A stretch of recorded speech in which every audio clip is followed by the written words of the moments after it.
As many of us know, COVID really exposed an underlying issue in the public school system. When COVID happened, what we saw in the spring and summer of 2020 was that kids in my neighborhood, in the Hilltop, didn't log on. They didn't get into online school. And so we saw the injustice that kids that needed the most help were getting the least help. And the people that were supposed to be helping them, the teachers, were actually defending that kids shouldn't be there. And we knew it was going to be a problem. And we knew that something needed to change. And so we want to see for our kids the opportunity to have the same options as the kids that live in the suburbs like Hilliard, like Grove City and Columbus.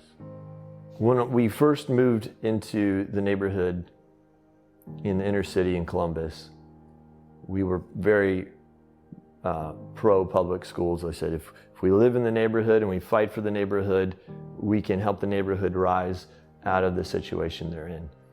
And so we sent our daughter to the public school, and my wife volunteered in the classroom. She's part of the PTA. We knew the teachers, they're incredible teachers. We knew the principal, an incredible principal. They go the extra mile for the kids in the school. And yet, the system wasn't working. I've worked with kids in elementary, kids in middle school, kids in high school, and the story has repeated over and over and over. We meet kids that think that they're succeeding. For instance, we knew a kid in middle school I'll call Jason. Jason had a 3.4 GPA, was on the basketball team, and was ready to get out of the local high school. In fact, when he became a believer, a Christian, he begged me and he said, please, I don't want to go to local high school. And I said, we're going to fight for you. We're going to get you out of here. And so we jumped through all kinds of hoops to get him into a private school, out of the neighborhood and away from the bad influences that he was facing. And so we took him to the private school. We took all the standard tests, all those kind of things, and we sat down with the principal at the school.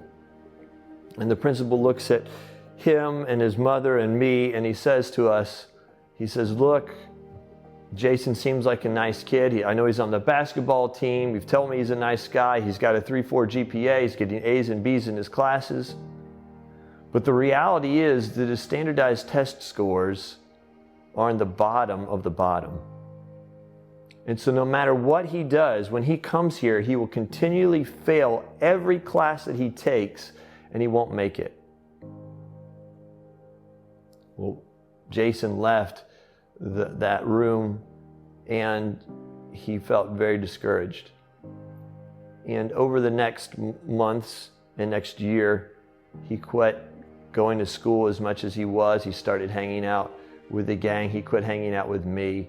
And I talked to the administrator at that private school, and I said, what can I do? How do I help kids like Jason to get out? And they said, you can't wait till middle school. You have to get them out of the school system when they're in elementary if you want to see him succeed. And then there was my daughter. My daughter scored in the gifted category on reading and well above average in math. And yet in second grade, they were teaching her odds and evens. She pleaded with us not to go to school. She fought with us getting out of bed. Because though she had great teachers, though she had a great principal, kids are flipping over desks, kids are cussing out teachers. You have 30 kids crammed in a classroom, and you have a lot of kids with a lot of trauma in an inner city neighborhood.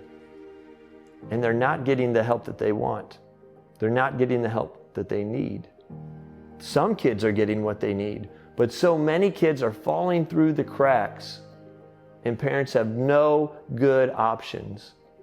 When my kids were able to transfer into a private school, it wasn't because we could afford a private school.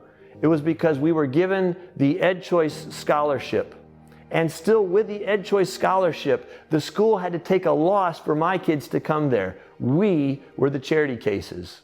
What if the monies that are allocated for my kids in the public schools were given to my kids to be able to go where they need to go?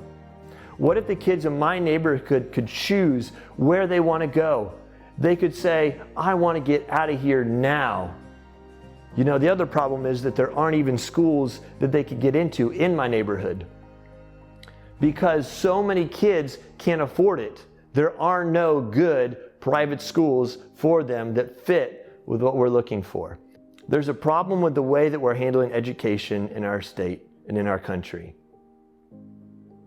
And the backpack bill, I believe, would go a far way to helping right the wrong that's happening to kids in poverty and the kids in my neighborhood. Thank you.